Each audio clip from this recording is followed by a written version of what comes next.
Ladies and gentlemen, what you're listening to with your ears is nothing short of magic. Magic. You could say that we are giving you a flavor experience that a gourmand would find in a restaurant before your ears and regarding anime. That's right. We are the anime gourmands. We are gourmands. I don't know. I got to script these. You know what? Next week's is going to be scripted. Write that down. Kevin Angel, Tanner, and Cade joining you from the void, the anime void, where all the anime go. Gents, thank you for joining me. How are we doing?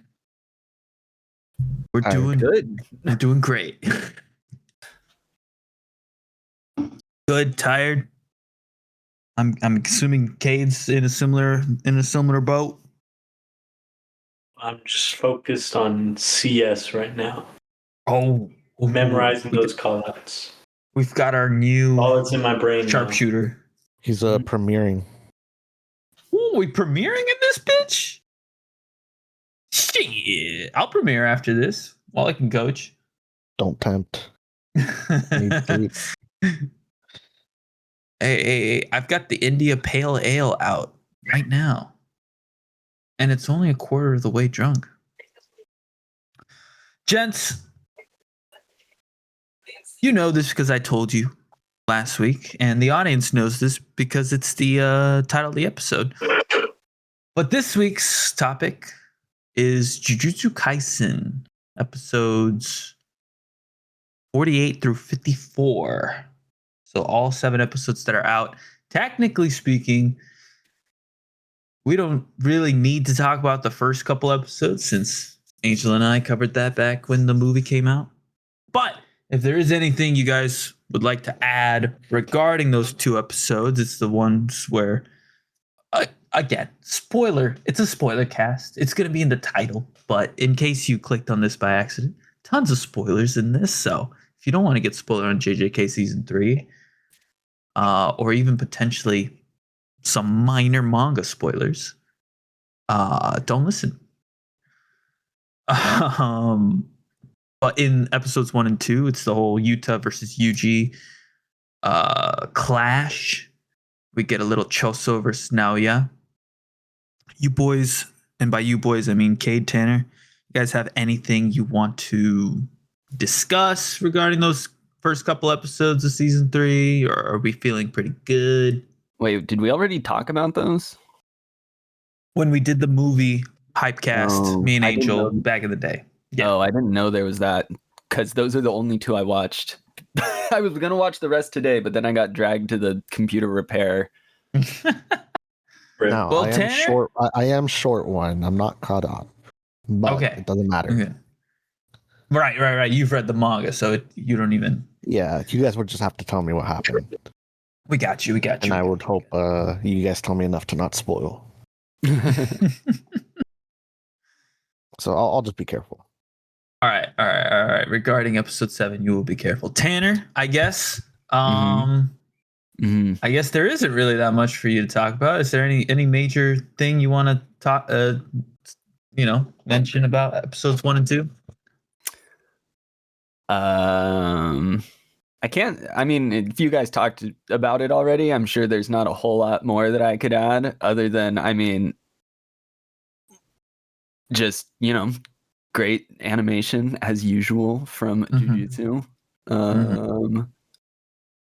I've seen like clips from episodes after this online, nothing spoilery, thankfully, but I'm definitely looking forward to the how those things happen. There's like characters that I haven't been introduced to yet and stuff. But yeah, no, I don't think there's anything super in particular other than I like how Yuji has to fake die again. I thought that was just kind of humorous since he had already, had to do it before. Oh, yeah. It is history repeats itself, don't it? I'm glad. Also, I'm glad to see that Yuta is not actually the bad guy. Indeed. Well, Tanner, I'm sure you don't want to get too spoiled. We're gonna get really deep in the weeds. I'm sure. I was gonna show up for the first part of it, but now I guess there's not so much of a first part of it.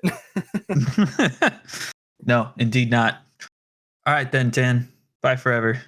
I'm sorry. Okay. All right, so we waited that whole time for no reason. All right. Let's go ahead and we're gonna start with the third episode titled About the Culling Game, episode 50. And general gist of it is they're in the room with Tengen Sama. He's explaining, his evolution, I guess they've described it as, from him becoming more like a curse than human. They talk about their plans, what they need to do to get things going. Anything you boys want to talk about this particular episode? Anything that caught your eye? It's mostly Holy discussion. shit, it was a slog fest. It was, but it felt the same in the manga. Mm-hmm. I didn't think it was that bad. I think they did a good job of They did a good job of doing what they had to. There you go. But at the same time, God, it was still a slog fest. Well, I thought they did a good job of were well go ahead. explained, Mm-hmm. but and the animations that they had for the map and well, that's about it actually. That was kind of cool, I guess. It kind of showed you what exactly was happening in all of Japan. Mm-hmm. What else? I should bring up the list of rules so we can talk about the rules themselves. I mean, we did go through it in the movie discussion, but if you want to dive deep into a particular rule or two, please feel free. Or you want to even as a refresher course to maybe people who haven't watched too recently. So we got 8 rules, right, Cade? Mm-hmm. If you will. Oh, I'm still trying to look them up. Oh. About the culling game. Plan.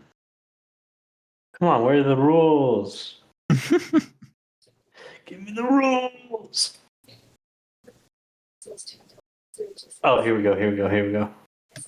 All right. Once a player has awakened their curse technique, they must declare their participation in the culling games at the colony of their choice within 19 days. Okay. That's pretty straightforward. Yep.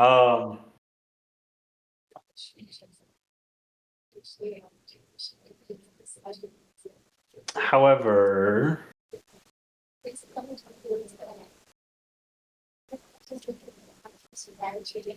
oh, okay. So I was a little confused as to why that would make it so they're in such a rush to get Megumin's girlfriend out of the sister. Was it sister? It's a sister. Just making that clear. Oh no.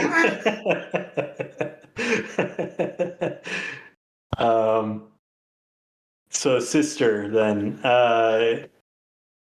till she gets out of it, why that was such a rush. But in the second rule, it says any player who breaks the previous rule will be subject to curse technique removal, which they explain is equivalent to death. Yes. And Tengen confirms that the process would end their life. Non-players who enter a colony become players at the moment of entry and will be considered to have declared participation in the culling game. Civilians already inside a barrier at the start of the game will be given at least one chance to exit safely. Players score points by ending the lives of the other players. The point value of a player's life is decided by the game master. As a general rule, sorcerers are worth 5 points and non-sorcerers are worth 1 point. Cursed spirit participants are worth 5 points as well. Excluding the point value of the player's own life, player can expend 100 points to negotiate with the game master and add a new rule to the game. Rules cannot be subtracted. In accordance with Rule 6, the game master must accept any proposed new rule as long as it doesn't have a long-lasting effect on the game. And 8, if a player's score remains the same for 19 days, they'll be subject to curse technique removal. Okay, so essentially, they have to kill at least they have to kill something in a span of 19 days, unless another rule comes out saying that they can get around it by doing 15 jumping jacks or something. I don't know. But I don't know. Like, I feel like the rules themselves make sense. I don't really have an issue with the rules. It was just the way that they were presented in the episode were it's really hard to keep track of. Oh yeah. You can't understand the rules unless you're pausing constantly or just look them up after. It also went quick. I mean, they had to do a roadmap at the end of the episode to show all the rules, all the actions that each character was going to do, like their future plans, and like a roadmap to how they were going to stop Kenjaku. So things that include like getting the Zenin like arms inventory under their belt. Yep. Getting Hikari on their side, stuff like that. Funny enough, they reference I think Tengen's like, oh yeah, there's 2 swords that are out there that would be great for nullifying curse techniques, but Gojo destroyed them long ago. We don't know why, and we're all here like, we know why. Hidden inventory. We'll do that. But yeah, anything you want to mention here, Angel, regarding this? It's pretty much the same like in the manga, when reading through it felt like a slog fest. Yeah. Watching it was, I felt myself getting distracted. Maybe because I'd already seen it before too, so. Right. No, I do appreciate, because they could have easily mailed it in and just had a rotating number of basic, on-screen animation, but I think they did a good job of at least trying to make it look interesting. With all the, like the computerization of the room that they're in, right?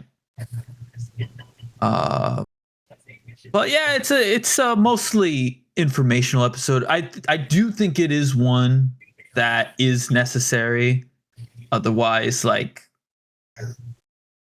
motivations and following along with what these characters are trying to do would be like a little confusing. I think I have at this very moment, I have zero confusion about like what our main characters want, what Kengaku wants, right? It's all like laid out, right? So there's no real need to think too hard about that moving forward past this episode.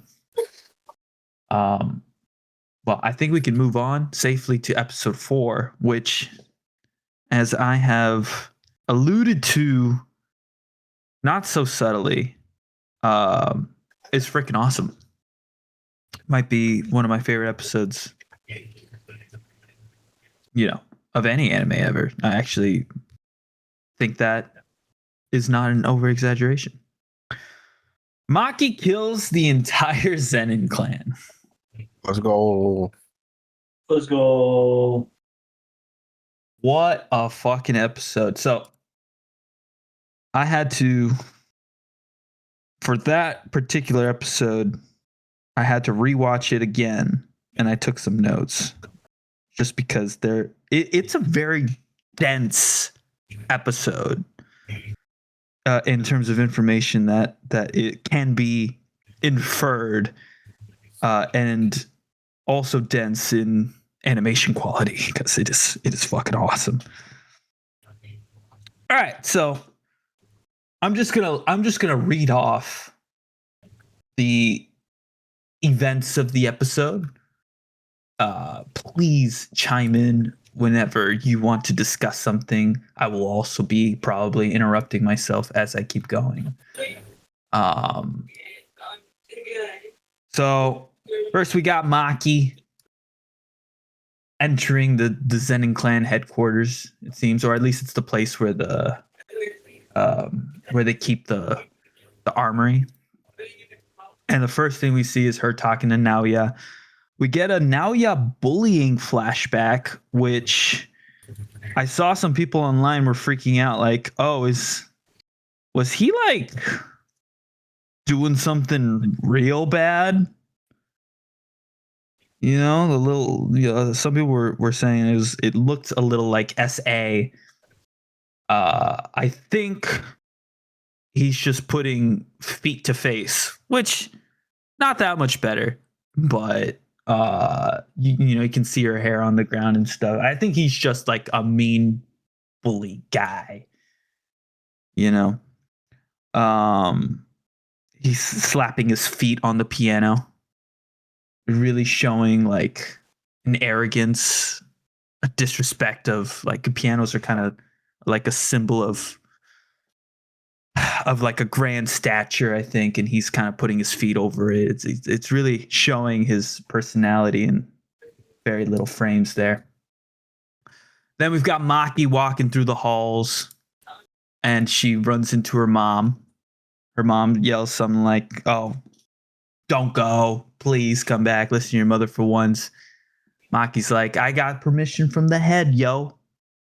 This comes straight from the top." And Maki's mom says something to the effect of like, "Please give me at least one reason to be happy you were born." Right. So Lovely parents. Watching it the first time, I remember really feeling like, oh wow, Maki's life sucks. You know what I mean? Like, that was just like a constant repeating thought. So yeah, Maki's mom's cries for her daughter to not go. They don't get listened to. We'll get back to that later. We then see Maki open the doors to the armory, and she sees her father there, right? Which we cut to the Hei, who are planning to usurp control of the Zenin clan from Megami because, they would prefer it that way for whatever reason, right?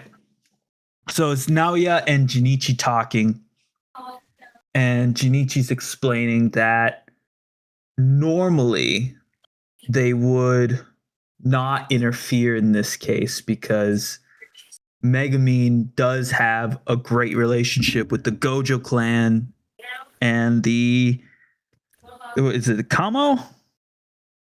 And the Kamo clan. And that strengthening that relationship would normally be the move. But instead, they're opting to appeal to headquarters. They just call it HQ. I'm assuming they just mean like Jujutsu High HQ, where all the old farts are at. Yeah.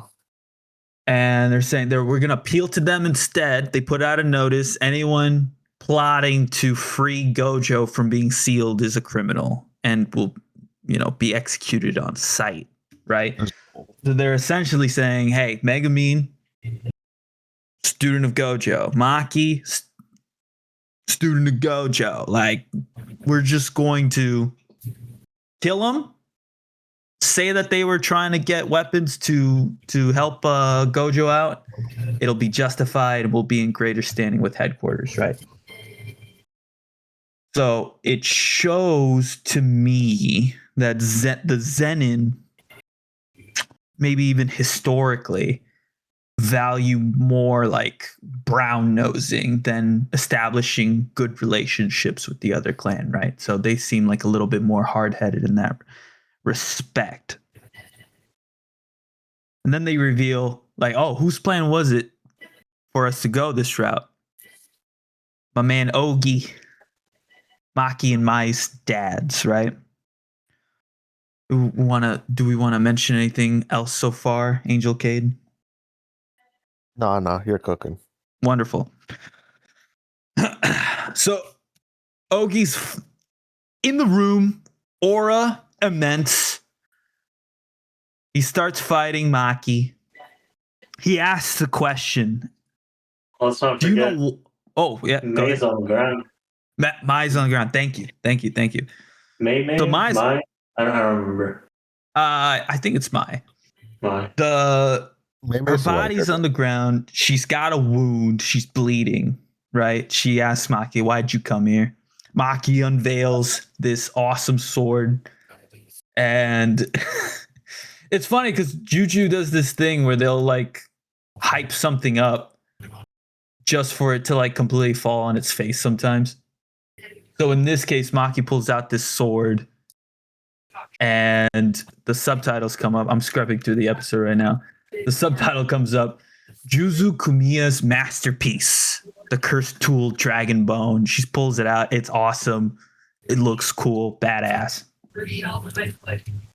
She breaks her father's blade, which makes her think that he has lost reach, in which case he takes advantage of that, uses cursed energy to deal a mortal wound. That part was cold, man. So during this, he's asking the question, do you know why Naobito was the head clan leader? It wasn't because of my abilities, and even like it wasn't to promote his new ability. Like, we didn't know its full potential at the time yet. Like, do you know why I was passed over as the head? Because of these two worthless kids that I produced. So it's like the most toxic kind of parenting you can possibly have, right? He throws Maki in the room with all the grade 2 curses.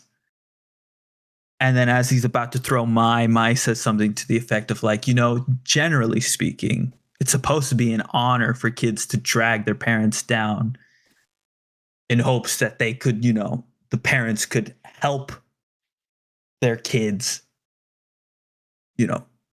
grow. And Dad's like, nah, fuck you. And still kicks Mai down the fucking stairs. It's brutal. Mai, with the little bit of energy that she has, comes over Maki. Looks like she's about to do some Yuri shit, which was at the time. I'm not gonna lie to you, I was in my couch going like, whoa, what's going on here? Twincest in my Jujutsu Kaisen. But it was. We learn later what was going on. So, we see Maki and Mai kind of get transported to another plane. They're on a beach. Waves are coming. Maki wakes up. Her and Mai are talking. Beach. What was that? The Nanami Beach. I don't think it's the Nanami Beach just because of how overcast it is. Yeah. But that would be an interesting nod, wouldn't it? Yeah, it would. Also, did they ever explain what's going on with Ogi's eyes? No. They're like pitch black. And I'm assuming it has to do with this technique, right? But it is it's jarring for sure. Okay, so on the beach, the long or the short of it is, Mai kind of explains a little bit as to why Jujutsu sorcerers kind of despise twins, right? And it's because they kind of break some rules. In Jujutsu sorcery, twins are considered both to equal one part of a whole, right? So they're two separate people, but they make up one person in Jujutsu sorcery. So it leads to some fuckery. One of the way that fuckery manifests is in two ways. Maki with a heavenly restriction, right? But it's not a complete heavenly restriction. She has some cursed energy left in her. And Mai with a technique, but she has no desire to get strong and be strong, which is counter to Maki, right? So in a lot of ways, these two mirror each other. And so Mai, by initiating the Yuri stuff, is able to siphon the last bit of cursed energy in Maki, is able to use her technique to create the sword that we see Maki wake up with, and is able to pass on to the next life. But before she's able to do that, she says, destroy it all. By doing this, Mai completes the heavenly restriction, making Maki almost completely on the level of Toji, who we obviously know is strong enough to do some real damage to Gojo, right?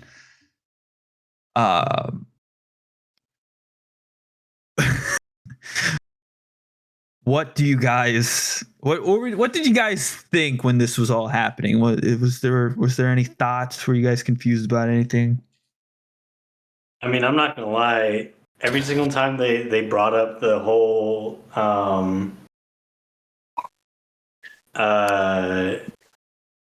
like the cells splitting and becoming a fetus thing, I was like, oh my god, Mai's like transferred herself into Maki, and now Maki's pregnant. And I was like, what the fuck is going on? But yeah, I guess they were just doing this like whole like twins thing. Yeah. So, yeah. Yeah, it's just a twin thing, bro. Yeah, I don't know. It was really weird. But it was cool to see Maki kind of lose that half of her, you know? Mm-hmm. She even says at one point something to the effect of like, my heart's gone now, or something like that. Yeah. And you can feel it in the way she fights. You can feel it in the way that she acts, talks now, where she's kind of like emotionless, kind of like Toji. So, I mean, I would say it's a pretty apt summary saying that she has become the next Toji. Right. So even like when she wakes up after defeating the cursed spirits, and her dad's like sensing what's going on, like we see in the animation. I don't know if this is what he feels necessarily. He even says he feels like it. You're totally right. That. You're totally right. He does say that you're not the next Toji, and then he does. Right. Well, that's now. Yeah, back like jumping forward. I was more talking about OG. No, I'm talking about OG too. That's not the only time that they say that he's not like Toji. It's repeated. Well, OG never really says that. No? No. He says something more to the effect of like, "Oh, I have like had to learn how to forget this fear." So if anything, he's more just like subconsciously acknowledging that she has become something he fears, right? Mm-hmm. Where now, yeah, later on, like down the line, like that's more his thing. Then he's like, "You're not that guy. You're not that dude, Maki." But OG is feeling the fear a bit. The one thing I didn't get really, like on the beach when Mai is about to go in the water, she hands Maki like a piece of wheat.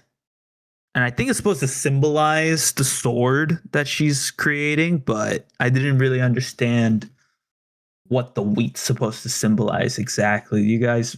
Either of you have any insight to that? No. All right, cool. It's just it's probably a cultural like symbol of, something. I couldn't even venture a guess. All right, so like I said, she wakes up, and I don't know if you guys noticed this, but when she wakes up, she's calling for Mai, like please wake up, blah blah blah, and the cursed spirit's about to pounce. The sword is still glitching. Correct me if I'm wrong. Oh yeah, Mai uses her powers to heal Maki? I don't think so. Because she stops bleeding and her eyes healed at that point. Yes. Healed from the previous scar, but not healed in like full working order. Yeah. My understanding is that the heavenly restriction that Toji and Maki both have includes like some sort of like durability / slight regeneration, I think. Because I don't think Mai has the ability to heal, nor does she have reverse curse techniques. Correct. So it seems like fully unlocking the heavenly restriction is what healed Maki. But hey, if we're wrong, let us know in the comments. Yeah, I thought a cool detail when Mai creates the sword, which by the way, I had to look this up. It is the split soul katana. So it is one of the swords that Toji used in his fight against Gojo, and one of the swords that Gojo destroyed because of that. Yeah, it's still glitching, which I thought was a great detail, right? It really, it's like the last ember of Mai's ability in this world, which I thought was really cool. So, like we said, OG senses that the curses are exercised. He can't feel Maki's presence, which I think invokes that fear that we were talking about, Toji's presence. So it looks like it was kind of layered on top of each other, because I went back to look at it. So he feels Maki's presence, which reminds him of Toji's presence. And he's like, "Oh, I spent a long time, trying to forget that fear. My body remembers." Isn't that the thing, though? I think what he's feeling is a lack of presence, right? Because that was Toji's thing. No one could feel Toji except for baby Gojo, which is why that moment was huge for Toji back in the day when he saw like a young Gojo turn around. He's like, no one's ever felt me before. Yeah, Toji was like, he had his bloodthirst though, didn't he? Like that was his kind of presence, his strength. Oh yeah, you're totally right. Yeah, I think that's what he's picking up off of Maki. You're probably not right. necessarily the presence of cursed energy, but more the presence of just that physical strength, that aura. Totally. Yeah. I think aura is the correct word. Yeah. This is there's a lot of aura farming in this episode for sure. So after feeling this bloodlust, OG turns around, he starts yapping, right? He says the thing about learning how to forget the fear. And then he's like scalped. Practically. He does get scalped, yep. Like, and it's gross. They fucking animate that shit like falling down on the ground. It's like, oh God, why? So he says something like, come on, attack me, fail. And then he, that's when his head is completely scalped. And I had this moment of thinking, like, dude, is he even aware that he is dead at any moment? Or is he, you know what I mean? Because he's still holding the pose. Maki's already like way in the back. He's just, a body now, right? And this is where it starts getting into Kill Bill territory. Yes. The scalping, I think, is the first indicator there. And then it goes into the next part where she begins the assault. The assault on the Zenin clan. Mm-hmm. I think it begins with the I forget what they're called, but basically a group of the Zenin clan who don't have any cursed powers or cursed energy, cursed techniques. They don't have any cursed techniques, and they're all focused on like martial arts and using cursed tools and all this and that, and it's very reminiscent of the fight with the bride and the Crazy Eights. It even has like the same setting where it's like a large arena with the glass floor. The glass floor, I forget what they're called. The doors that slide, the sliding doors. But they're paper. Yeah. There's a word for them. Tanner's not There's here. a word for them. Yeah. He would know. And then of course all the blood, that's splattered everywhere, the bodies. Which happens after she murders everyone. Of course. In a very stylish fashion. We were talking about aura earlier. This is nothing compared to that. So, or that was nothing compared to this, is what I meant to say. She's definitely showing off her aura here, slicing and dicing, having fun, looking like Gojo in the subway.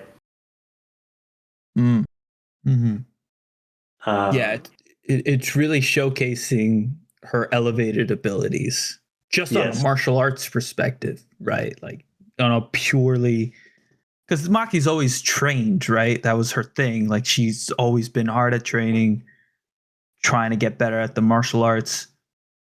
Always seen as kind of the like master in a lot of ways, right? In that category. But of course, that doesn't help a whole lot by itself against curses. A couple funny things that happen is, so when Maki starts attacking the clan, and we have that one guy with the eye abilities telling the Hey, like, Maki's going crazy, y'all. She's lost it. It immediately cuts to the they call it the Kukuru units. This is the name that you were trying to remember earlier, Cade. Their captains are like, well, even old man Ochi can die in his sleep, I guess. All right, well, ninjas, bring me her head. Right, so they're still kind of disrespecting Maki, even though she killed someone who apparently was very eligible to be the head of the clan, right? So it kind of showed to me that like the arrogance of the Zenin is present in everyone. Like the Kukuru captains aren't even part of the Hey, and they're like, yeah, It killed OG. Fuck him. Let's see here. Couple other things. Song choice was fun. You guys remember? It's I got don't remember. So it sounds kind of French to my ear, and it just kind of starts with some like la la la la la la la la la la. You know what I mean? Very whimsical. La la la la la. You know. I think a lot of the music choices in this episode are fascinating. Let's see here. A couple other things that I noted down here. When the blood's all on the floor, the first time I watched this, Claudia said, and I thought this made me laugh so much. Yuri on blood, an ode to Yuri on Ice, and obviously the scene from earlier, right? She said it specifically when like Maki like literally she looks like she's ice skating and she like stops in front of this guy and punches him in the so hard. Dude. Not even just the punch. It was just her gliding across the floor like a fucking NPC, like glitched out in Skyrim. No, absolutely. So a lot of the deaths in this scene in particular are kind of comical. So at some point she activates the Dragon Bone sword, which has jets on it or something, and she does like a lightsaber throw and it kills a bunch of people there. She like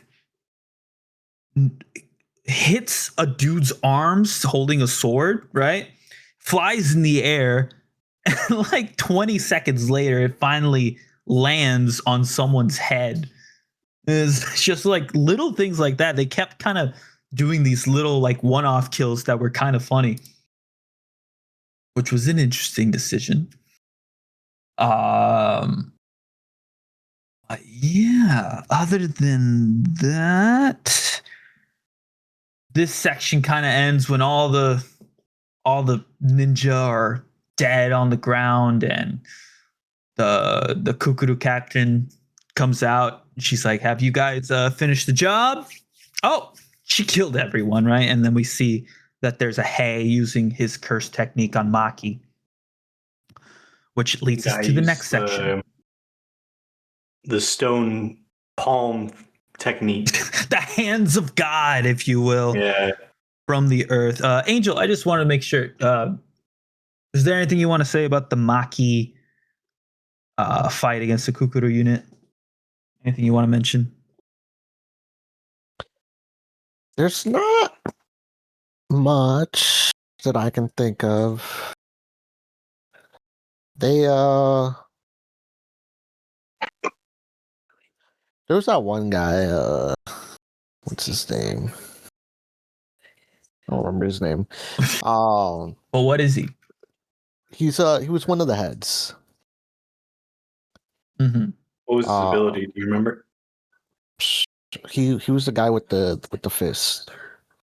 With the fist. So Junichi. Junichi, I think that might have been his name. Yeah. He was over farming for a second, and then. Wait a second. I think you're skipping ahead a little bit. I thought you guys already finished the whole thing. We finished. No. Just Maki killing the people without curse techniques. Oh, I could have sworn you guys were past that. Negative. Never mind. Continue. Okay. We'll get there. Trust me. I got a whole block of notes just for that section. Oh, wait. Hold on. There was no Kill Bill in the manga. We definitely mentioned Kill Bill at least like 5 times. No. There was no Kill Bill in manga. Oh, that's what you're saying. Got it. Yes. Okay. I did hear about there's a lot of differences in this episode and the next episode that aren't in the manga, right? So creative freedoms. Yeah, a lot of creative freedoms for sure. Do you think, because you're the manga reader here, do you think that Mappa elevated these scenes, or I'll just say for this scene in particular, her massacring the didn't Kukuru get unit. the reference because I've never watched Kill Bill, but I enjoyed it. Always hurts Right. me to hear you say stuff like that. In Angel's defense, I've also never seen Kill Bill. I've only seen Kill Bill in YouTube Shorts. So I'm familiar with the scene it's referencing, but I don't have the larger context. I don't even know the scene from the movie. And that's unfortunate. So yeah. It's the reference wasn't lost on me, thank God, but I cannot say like how much of a 1-to-1 it is, for example, right? No, but Angel, I guess the question would be like, do you think Mappa, by taking these creative freedoms, do you think they elevated that portion of the fight? Yep. Yeah. Hell yeah. I'll take that. Okay, so let's continue on. So the Hay does the hands of gods from the ground. And literally, like, the first thing I write is holy harmonica, man. I don't know if you guys remember, but so the hands of God come out of the ground, and the whole thing is leveled. Maki's getting pushed up with this pool of blood. The hands close, and just the most American harmonica sound comes out. Just odd choice, and I love it. I love it so much. Felt like I was watching a Western for a second. So with that immediate transition, she is obviously able to survive that attack. Where the Kukuru captain is literally like outside, like, oh my God, she actually tanked that? Like, how the hell did that happen? And then they do this clash, right? It feels like a clash from like Injustice, if you remember the Injustice video game, the fighting game, where like, two people are like clashing arms or clashing weapons in the middle and they're talking a little bit. Oh, where you have to like bet how much yeah how much or fever meter they're gonna use. Yeah. It felt a little bit like that moment. I'm sure there's a better description than that, but fever meter. Yeah, don't worry about it. It's a mechanic you don't need to get into. It's a dead video game anyways. So the Kukuru captain, swordsman, is able to like block Maki's attack. He looks like he's standing his ground for a second. And by the way, at this point, it goes from the harmonica to like some house, like electro fight music. Awesome. Loved it. So then they start JoJo posing.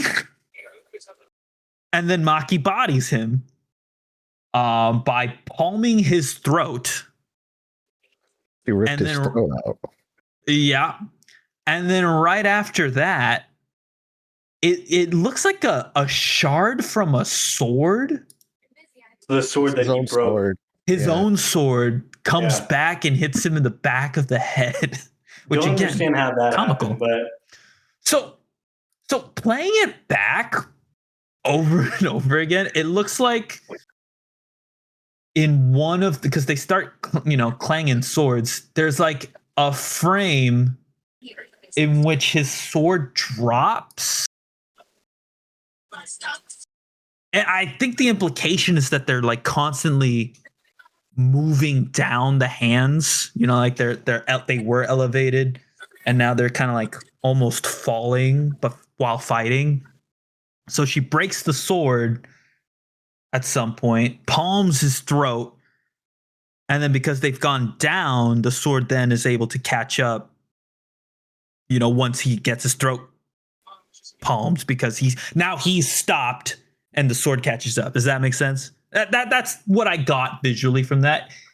it kind of just happens for a moment. It's not like a big scene or anything, but there was a second of like, where the fuck did that come from?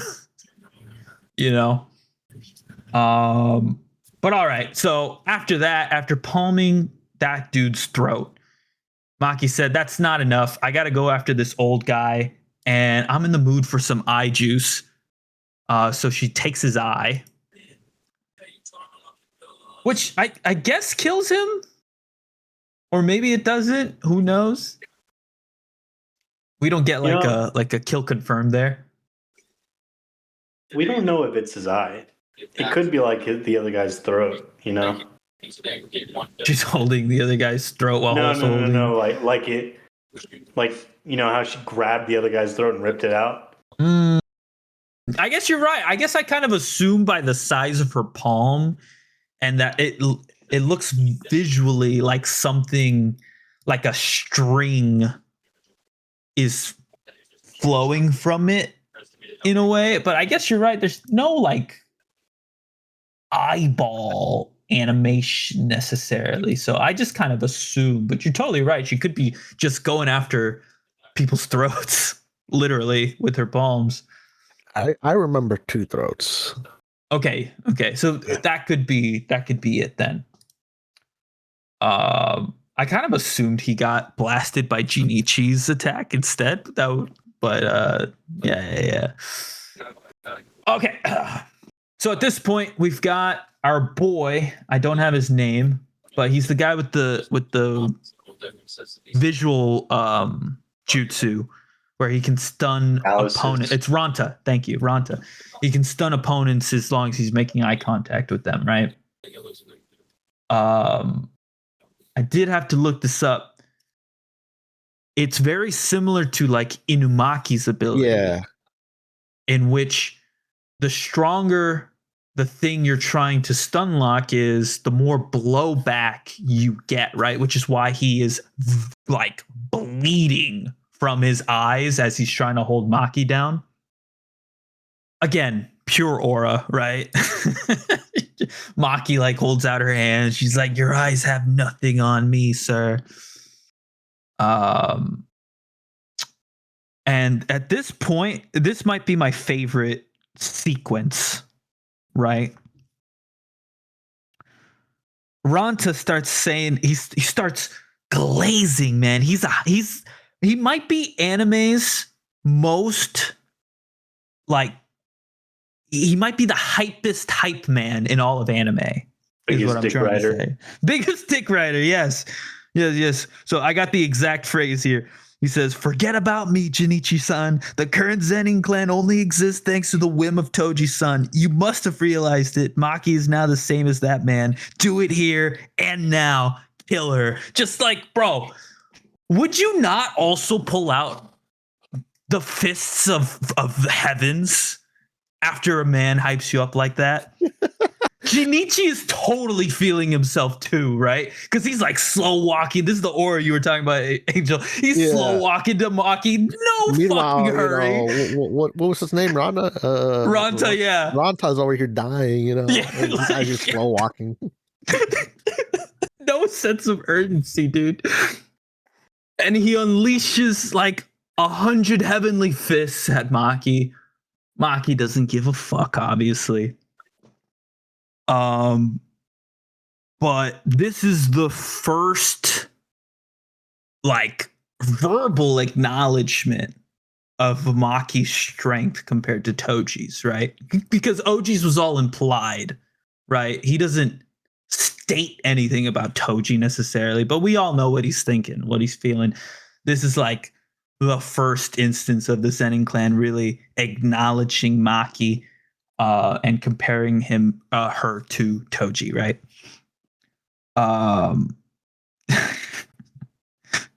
I put, is there a better case of blue balls or hopium destruction? Because after the 100 heavenly fists get unleashed on Maki, and Jinichi's like on his knees, like, thank God, Jinichi, you did it. You fucking saved us from this monster. And she's just walking up. it looks like it's the last thing he's able to see because his head's held high up until Maki comes into frame. I don't think And he saw then it. he- I think he was already blind by then. I think he saw it because he does look way like, I don't know. It's just visually speaking, from going head held high. As soon as Maki comes out, his head like goes down like in defeat, right? So either maybe he's sensing that Junichi's cursed energy is gone, potentially. What? I'm pretty sure he passed out or like just passed away, believing Junichi won. got the job. Yeah, he got the job done. Either way, it's it was a scene. Isn't he still breathing when Maki walks by? I think so. I think he's breathing kind of heavy in that moment. I think wrong. that's when he dies. Yeah. I think that's it. When he like kind of leans over like that. I think that's his death right there. I'm I don't rewatching. even think he got to see Junichi's head passing by. Oh yeah, he definitely didn't see that. I guess you're right. Visually speaking, it does look like he passes in that moment. So Maki throws Junichi's head into the water, and we get Naoya completely unfazed on the bridge. Spanish guitar kicks in. I'm like, oh, it's gonna be one of those fights. It's gonna be the creme de la creme, ain't it? So we see Naoya's official position is the head of the Hay, which is, I think, we all kind of assumed given his pomp and arrogance. This is probably the one of the more interesting parts to me. So we see the Naoya have a flashback to his time as a kid, right? And he's kind of monologuing a little bit, and he's saying like, "Oh man, there's someone here who has like no cursed energy or no cursed techniques. I wonder how pathetic of a face he's got." Right? And then he bears witness to Prime Toji, and they zoom in on his eyes, and his eyes don't even look at Naoya, right? It's like really implying does not give a single fuck, right? And then this is when Naoya says, "You ain't Toji-kun," as he kicks Maki, right? And then he says something very interesting. He says, "The sin of the insignificant is the ignorance of strength. No one was able to understand Toji-kun, save maybe Satoru-kun." The two things interesting there. Toji appears to be the only person Naoya has ever respected in his entire life, which is interesting, right? Given that he is such an anomaly. It shows that he is different than the other Zenin clans because he is not even afraid of that. I think in his mind, he's probably like, I would still body Toji though. You know what I mean? And then adding Kuns to the after their name, Toji-kun, Satoru-kun, and he's talking about Satoru Gojo, obviously. He is literally so arrogant.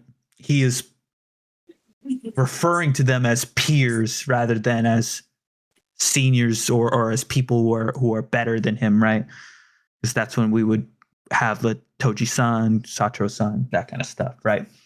So it really, really is an interesting insight into Naoya Zenin's headspace. What did you guys have find this as interesting as I did, or?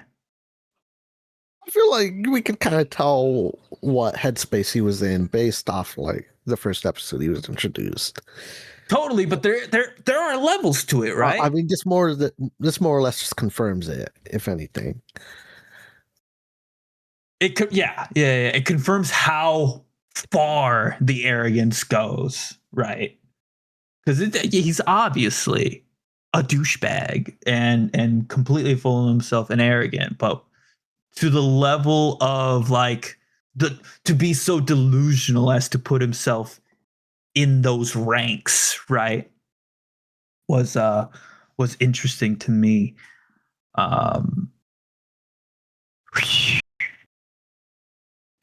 Nothing to add here, Cade? No. Perfect. No. Okay, so the fight it goes on. It does the whole thing. Maki claps as after she finds an opening. Toji is unleashing like his final attack. They do this cool thing musically. Again, I want to point it out. It is important to me. They start like with like a snare drum, right? And it like they increase how many times it gets hit as like the climax of the fight increases, right? Awesome. Great for how tense the fight was. Toji then unleashes, like the winning move, right? And he's like, oh, Maki is trying to tank my hit from the front. I'm going to go all the way around, attack her from the back. She'll never see it coming. Now he's the best. I win. Maki then turns around and punches him in the fucking face after revealing that she has figured out his ability. And all of a sudden, we're playing Mortal Kombat because they show the X-ray of his skull getting caved in and turning into bone dust. And yeah, that part, I was like eating dinner when that part came on. I had to put my food down. I thought that was and then the sounds of Maki's fist like lifting from Naoya's face and just like the blood dripping down. It like gross. It was very gross. Maki then goes to see her mom. She asks her mom, like, why did you tell me to come back? I think in this case, she is trying to see if her mom is worth redeeming, right? Mom denies even having said that. Maki then kills her, seemingly, or at least like delivers a mortal wound. And then later we see Naoya crawling through the Zenin clan headquarters. He says something like, that bitch failed to end me. She should have ended me when she had the chance. I'm coming back. And then Maki's mom finishes the job, plunges a knife straight into Naoya's back, ending that man once and for all. So it was interesting. It felt like the implication to me was that the mom was trying to tell Maki to come back because she was worried about her safety, right? Despite saying right after that, like, oh, could you at least give me one reason to be glad that you were born, right? And that she killed Naoya kind of to close her redemption, I guess. Because immediately following that is her flashback to Maki and Maya's kids, right? Playing, and she does say that she was very glad that they were born. And it looks like a happy memory, right? So it really seems like the mom was very indoctrinated in a way, right? Like she was groomed in the Zenin class and clan, and was basically told that she needed to hate her daughters, and therefore she did. But yeah, am I far off the mark on that, Angel, or is that about that regarding Maki's mom? That's more more thought than I put into it. She wasn't really not important at all. But yeah. I didn't go out of my way to like think about her, I guess. I did see a video. It was interesting. I can't remember who it was. I'm sorry, but they did point out that like the entire Zenin clan basically don't respect women, and then Naoya's kind of the embodiment of that, right? where even at the beginning he's like, oh, now that you're all scarred up, you literally have nothing going for you because you're definitely not a fighter and you're definitely not beautiful anymore. So yeah, it seems like she was sort of oppressed into being subservient in a way, and that was her kind of breaking out of that. Then the episode ends sadly with Maki bringing out Mai's body. And she sees the witch girl. I can never remember her name because she Mei hardly appears. Is it Mei? Momo. Momo. It was Momo. Very close. Very close. And she's God, dude, that was fucking heartbreaking. When she's like, "Oh, this is why I didn't want you to go," and she asks Maki, "What are you gonna do now?" Maki doesn't answer, but we do get little. I think these are excerpts from the manga panels, right? Where they it's essentially some information regarding like what Maki did immediately following these these events. So I think they say 6 members of the Hei and 9 members of the Akashi, which is a unit I don't think we are fully really introduced in this episode. And the 21 members of the Kukuru unit who were not present at the Zenin clan home all met untimely ends, right? So she finished the job of all the Zenin clan who weren't present in the house. They just don't show it. They just show these manga panels saying such, right? Something interesting to note, the Gojo clan and the Kamo clans basically put a petition, I guess, to headquarters to completely, disband the Zenin class, or like essentially remove them as one of the heads of the Jujutsu sorcery. And the headquarters tabled the motion. They did not accept or say they weren't going to do it. They just said, we're just not going to talk about it right now. Wait, really? Which I thought they.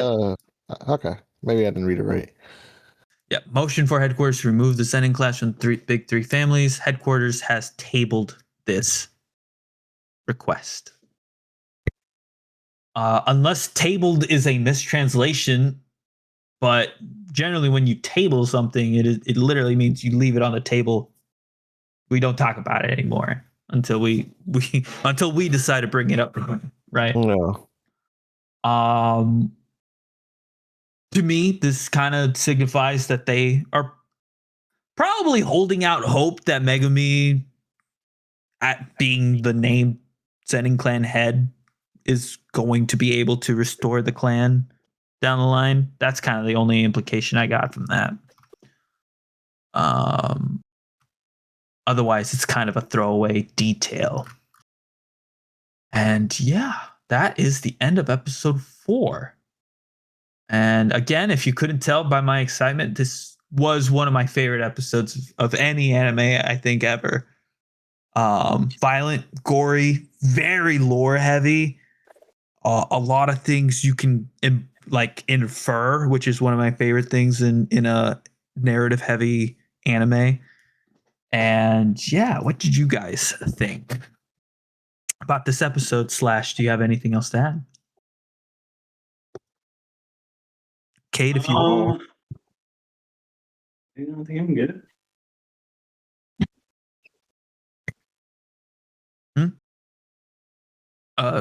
Kate, you have the floor. I said I think I'm good. Oh, you think you're good? Gotcha. Didn't hear You that. didn't have. Sorry, we didn't hear you very well. Right. What is your opinion, I guess, of this episode? Like, do you hold it as high as I do? Not as high, but still I very, don't hold very it as good. high as you do, but Yeah. But it was very, very good. I enjoyed it a lot. Mm-hmm. Angel, I what think it's are definitely your the thoughts? most enjoyable episode of the season so far. Mm-hmm. Oh, I agree with that. Yeah. I think that's hands down. I don't think that's in contention at all yet. Right.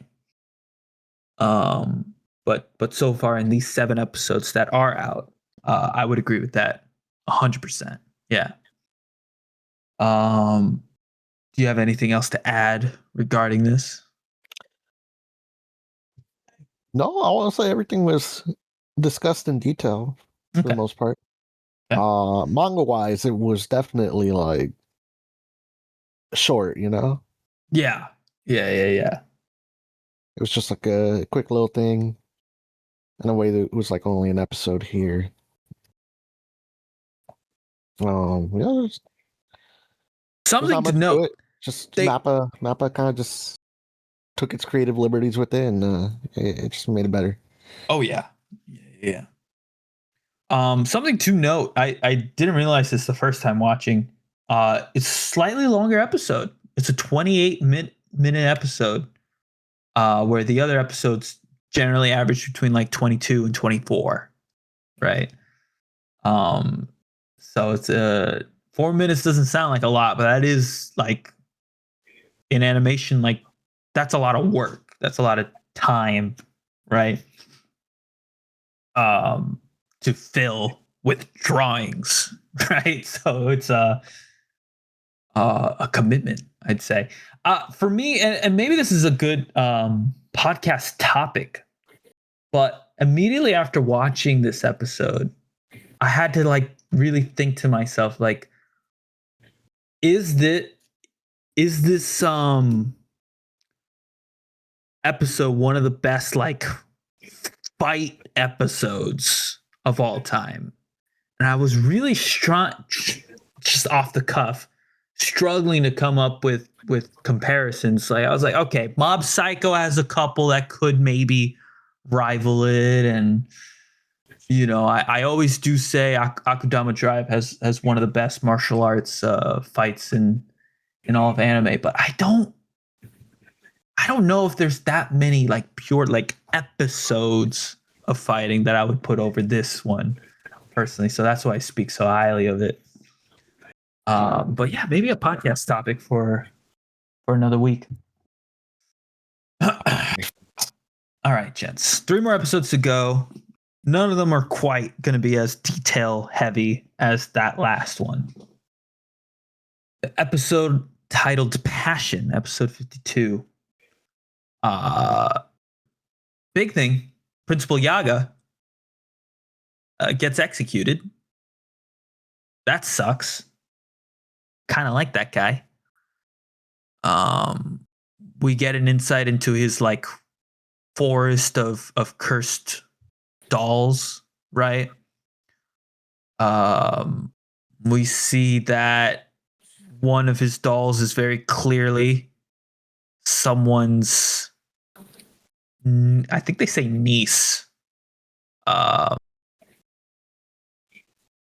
It was like embedded into this doll, and we see like the white-haired woman in the wheelchair react to it, right?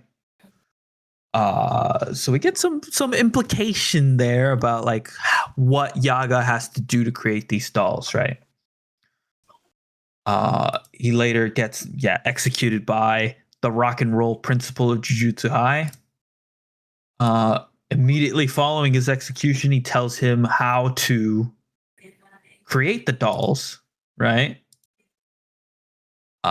Which confuses the rock and roll principal, because he's like, if you just told me, I would have let you live.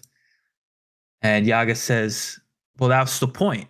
This is now my curse from me to you. Like, you think you wanted this, but it is knowledge that should have probably stayed forbidden, is how I interpreted that.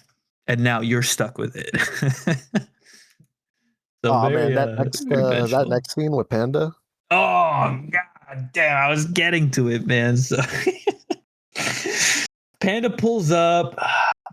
He doesn't fight the rock and roll principal. Instead, he's just mourning. The principal asks, "Why aren't you fighting me? You know, like I just killed your dude." And Panda says, like, You were never on bad terms with Yaga. You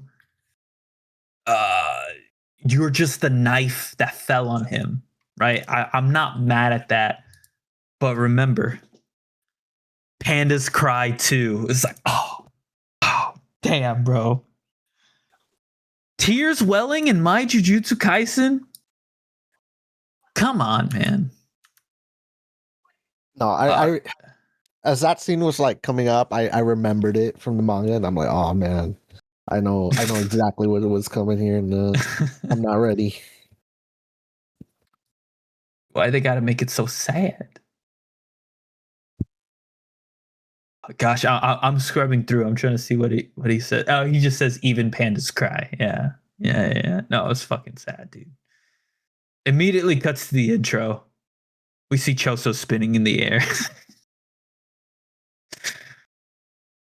Oh my gosh. Angel, without spoiling anything, why is Choso spinning in the air? Is it funny or is there a reason? I don't know. All right, cool. It's just a funny part of the intro. Okay. So we see Megami and Yuji are initiating their infiltration of Hakari's gambling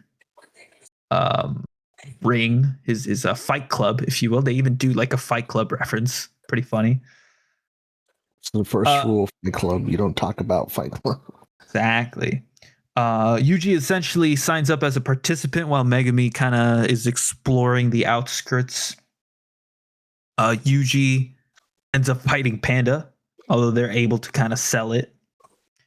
And he, fights in a bunch of more fights. Is doing it in a showboaty, entertaining way, right? Which leads to him kind of sparking Hakari's passion, as they say repeatedly, which gets him invited into the security room. I don't know about you boys, but so they're talking in there, right? And, they got the monitors. He's on the couch. There's a glass table, a fridge, whatever. Yuji and Hikari are talking. They're talking. And I'm like, this is animated so strangely. You know what I mean? It feels like I'm watching idol animations. Idol spelled IDLE, not IDOL. Yeah, as an anime podcast, we must make that distinction. And like the idle animations of something like Day of the Tentacle or Curse of Monkey's Island or whatever that point and click adventure game is called. The Curse of Monkey Island is what it's called. It just had it just felt strange. Am I the only one who thought that was weird? For this episode? This episode, yeah. It's when they're in the security room talking. Oh, that felt great. It felt almost rotoscoped, I actually really enjoyed that. I enjoyed it, but I thought it was weird. They had never animated like that before. Look, they barely used their budget in episode 3. They got to put it somewhere. Yeah, fair enough. But anyway, so they're talking. It sounds like they're making a connection, right? Yuji is pretty charming. He's a pretty charming fellow, right? Hikari gets a phone call. He starts asking different questions, more pointed questions. He asks like, "Oh, what do you?" He asks about Gojo, right? And Yuji feigns ignorance, like, "Oh, I don't know." Who's Gojo? About Gojo. Exactly. And Akari's like, he's literally the most famous sorcerer of all time. Like, come on. Who are you lying to, right? So he throws the glass at Yuji and they start butting heads. And that's basically that whole episode. You guys got anything to add? This is the first like interaction meeting you guys have with Hikari, right? Correct. Correct. Bro, Akari the GOAT. Oh. Well, we get a little insight into his ability, right? He has like, it kind of looks like 2 window panels closing in on Yuji at points, right? But for him to be as strong as he is, he must use that in different ways, right? So I know nothing about Akari. I'm very excited to see how he uses the abilities moving forward. Kate, you got anything to add about this episode? I really enjoyed the panda fight. That was really good. Yeah. Agreed. They did a good job selling it, didn't they? All right. Moving on to the next episode, titled Cog. It's just a continuation of the events in the security room, right? But in this instance, it's taking the point of view of Megami, right? Megami and Panda are kind of searching, scouring. They run into what's her face? I had it earlier and now it's gone. But it's Hikari's girlfriend, who seems very interesting. She seems fun. Hoshi Kirara. She's got a like somewhat convoluted ability. It seems like she would be very good at, defense in particular, right? Maintaining safe distances, keeping 2 things apart from each other. Blowing back abilities and curses and whatnot. It seems like she is pretty strong in that aspect, right? My favorite part of this episode, though, is when she does like her little coin thing. She like flips the coin to and she uses the attraction part of her ability to cover distances quickly and efficiently, right? Thought that was cool. The whole breakdown of like the constellations and whatnot, and seeing Megami like figure out the way to subdue her was awesome. Yuji and Hikari butt heads. They're kind of talking. Yuji's really trying to like stand his ground. Hikari keeps like repeatedly punching him without Yuji even like putting his arms up, right? Eventually, Yuji, with the support of Megami Panda and their new ally, Kirara, are able to convince Hikari, that Yuji's a good person, I guess. He's getting the passion going. So he then aligns himself with those guys, right? So they have officially completed their task of enlisting Hikari. At the very end of the episode, we get a guy who has exceeded 200 points. Blue hair. It's a Kashimo Hajime. And he adds a rule. Right, we see him add the rule, and it basically goes like everyone can see, participants in the culling game, including things like how many points they've gotten, how many points they have, I should say, how many rules they've added. I feel like there was another stipulation. I'm scrubbing through it right now to see what it is exactly. Well, let's see. This guy knows Sukuna, right? Because he's asking where he is Sukuna. So this is one of those sorcerers that made a pact with Kengaku and got revived into the modern day, right? Specifically by taking over a person's soul. Is that right, Angel? Yeah. Yeah. So let's see here. I'm trying to see if there's any indication. Add a rule. Reveal that information for every player. I think the start of the next episode is going to be better. Anything to add here, Angel Cade? This is the last episode I watched. Okay. So yeah, maybe we should actually just stop here instead. I do want to get this rule down though. Oh wait, but you've read the manga. You already know what happens. Yes, Duh. I do know what happens. I just like don't know exactly.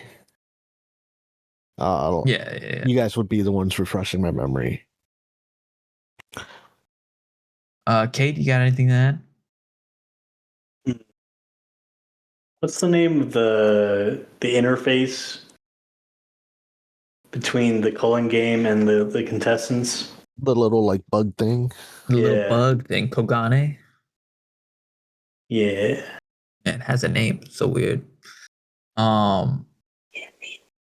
Yeah, so he's the one who grants Kashimo his new rule, right? Which now I have the full thing because I scrubbed through the next episode. It's the only time they put it into text. Players shall be able to view the following information on other players: name, points, number of rules added, and current colony. Right. Which to me was a moment of brilliance, right? Because he could have left the part out of like the number of rules added, which would have been bad because someone could have low points but added like 5 rules, so they're incredibly strong, right? So I thought that was a moment of brilliance. Yeah, to me, it showcases that when we see this guy fight down the line, he's gonna be like a brilliant guy. He's gonna be like Megami figuring out the constellation thing and doing all that, showing his brilliance. I think he's gonna have a moment like that down the line, is what I kind of inferred from him adding these stipulations to the rules, right? So now we are on the next episode, last episode. It starts with Kingaku leading former Yuji classmate out of the colony, right? Because he did add a rule saying like, if you were in the colony when the culling games started, but you're not a player and you don't have cursed energy, I will give you one chance to leave, right? So he gives all these people one chance to leave. And we see it is the 2 people who kind of started this whole show, which is kind of funny that they included The Occult that. Club.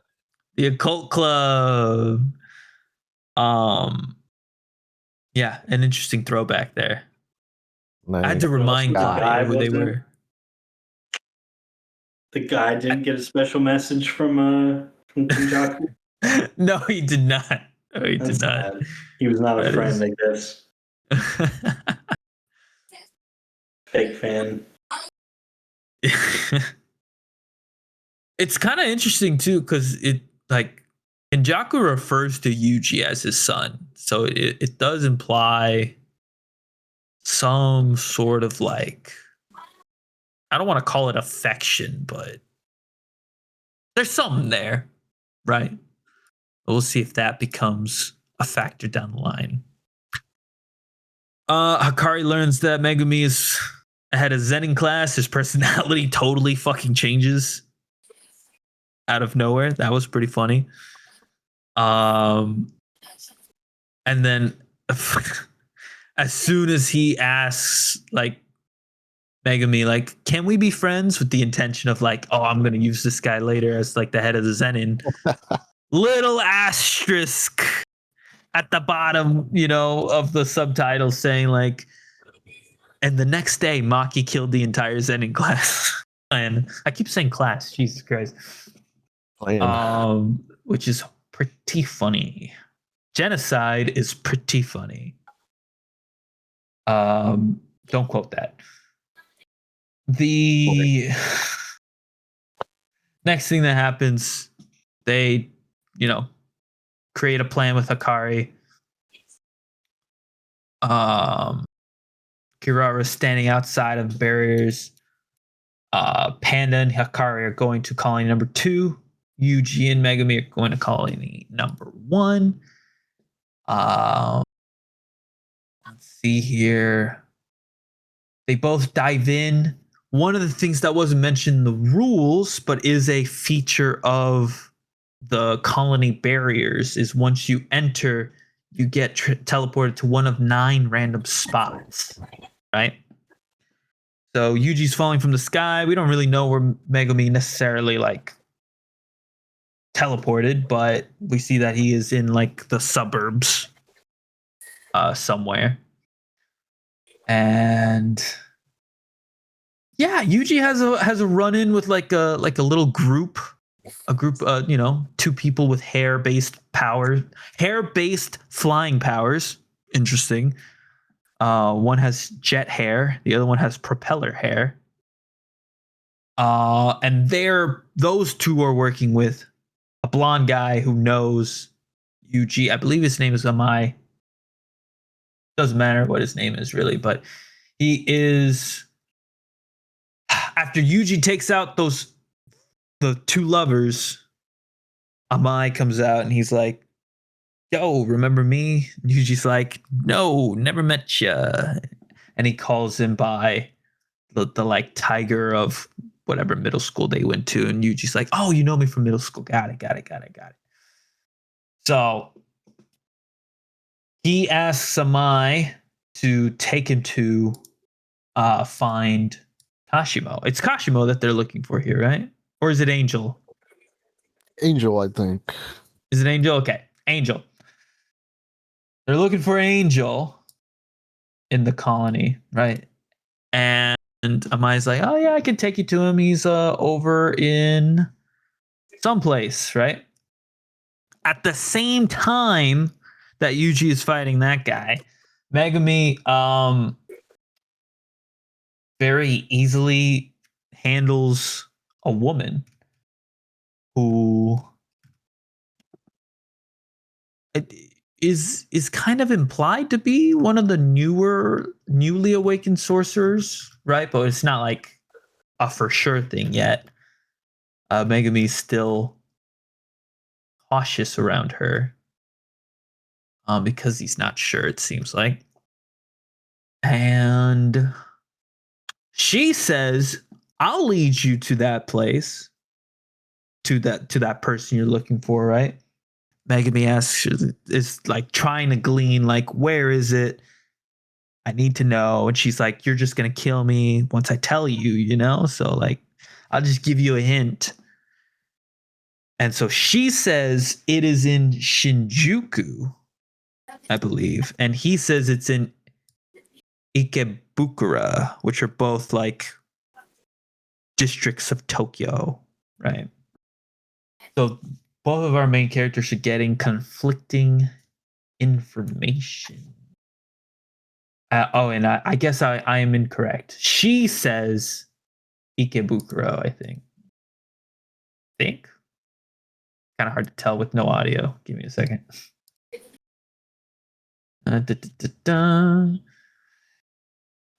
Okay. So blonde guy says Ikebukuro. She says Shinjuku.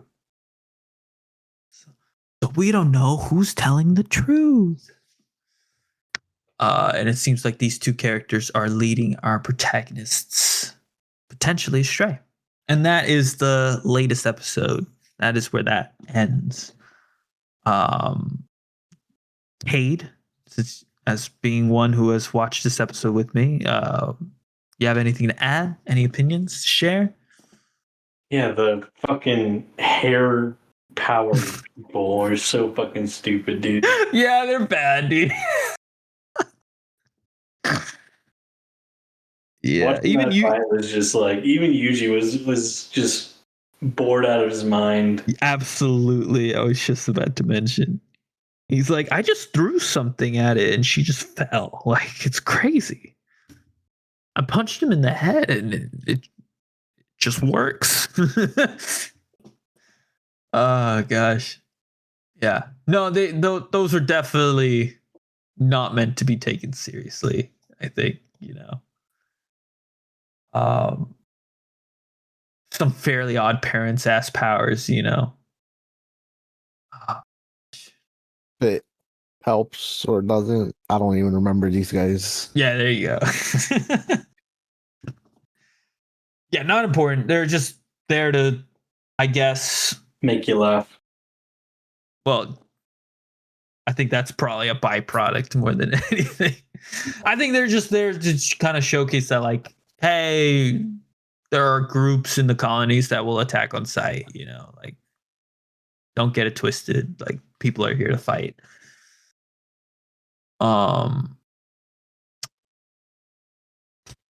But yeah, that's basically it, gentlemen. There's literally no more anime to talk about for at least a couple more weeks. And then we won't even talk about it until probably the end of season. When this show has completed. And well, I should say when part 1 has completed, we will do a full recap of the events going on. Tanner will probably be wanting to talk about some of the episodes that we just talked about today, and we're not gonna let him. Isn't that right, boys? Any final thoughts? Any closing statements? Anything? You know, matter of fact, let me ask a question. Are you satisfied with Jujutsu Kaisen Season 3 so far? Cade, please. So far, yeah. Mm-hmm. But I mean, as we've found out with many a series, it really just we have to let it play its entire course before we know whether or not it's good. I.e., Tacto P. Right. What gives me a little hope is that, you know, the manga. Like the worst. Yeah, I know, right? 180. The manga, you know, is popular for a reason, and I know that there was a lot of like criticism for the ending on social media or whatnot, but I think most people think it ended just fine, you know. So very excited to see where the series goes. Angel, do you have any closing thoughts? What are your thoughts on this season so far? Just give me more Hikari. Oh, you'll get more Hikari. All right, gents. Well, I think this is a good place to wrap things up. Like I said, we will be continuing this Hypecast when this part is over. As for next week, well, it's really up to the three of us. Do we want to do another sort of Hypecast of an anime? Like Freyren, for example. Hell's Paradise is up there. Oh yeah, We could do both in one go if we wanted to. Freyren does have fewer episodes just because they didn't have 2 episodes at the beginning. So if we wanted to have like a lighter volume of anime to watch, like that's a good contender if we want to do a little 6-episode review of Freyren next week. What say the two of you? Or we can do an activity. I mean, I haven't watched Freyren, so my vote's for the activity, but you guys do what you want. That is true. I forgot you didn't watch Freyren. Well, like I said, there's also Hell's Paradise. We could wrap both into one. What else is airing this season? Oh, Oshinoko. Still catching up on season 2. Okay. Have you started season 2? Yes. Could be your motivation to finish and be caught up. Potentially. It's up to you, obviously. But anyway, so it looks like right now we're probably going to need a little more discussion. I'll probably try to post on the description of this episode what we end up deciding for those following along. This is usually the part where I hand it over to Tanner to give us the breakdown of all the stuff, but Tanner's not here, so it has to be me. Ladies and gentlemen, if you want to interact with the show in a way that isn't just listening with your earballs, you have a number of avenues that you can do so.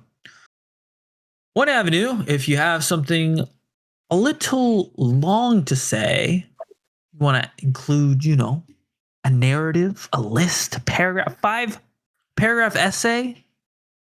Well, you can only do that on email.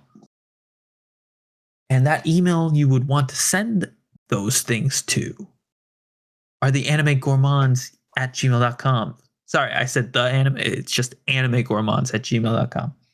God, Tanner's so good at this. And if you have something a little short form, well, we got a couple options here. We have a Blue Sky. I've been trying to post more regularly. It's hard, boys. It's hard. I'm not a social media person, all right? So it's, I can't move my fingers. I can't type a couple words. You know what? Kane's in charge of the social media now. Please shitpost. I'll give you the password. Sorry. You I don't even have have a computer. How are you gonna play Diablo Immortal if you don't even have a phone, bro? Come on. Yeah, the Blue Sky. The Blue Sky handle is at Anime Gourmands at bluesky.com. That's right. Anime Gourmands. And lastly, and this is just for notification's sake, because there are other platforms our podcast is on, such as Apple Podcasts. What? I finally got it to work. Only took like a month, but we are officially on Apple Podcasts, and they have their own comment system. But I don't get notifications for those, boys. If you have a comment, I would recommend you put it on Spotify. Underneath that, and in the episode, it's you want that comment tied to, obviously, because I actually get notifications for those, and we'll respond. And you know what? I have 100% respond rate so far, so you will be seen. I think that is it. Just remember to follow, like, subscribe, do the whole shebang. Like I said last week, we are a mom and pop podcast. We don't have Big Potty funding us. We have no kickbacks. So if you follow the show, if you like an episode, whatever it is you can do, it helps tremendously. So yeah. Cade, there's nothing left for us to do except to gather our stuff, pick up our purses, put the napkins down, pick up our to-go bags, and oh, wait a second. We almost forgot to pay. Oh, waiter. Check, please. Sir. Well done. Bye forever.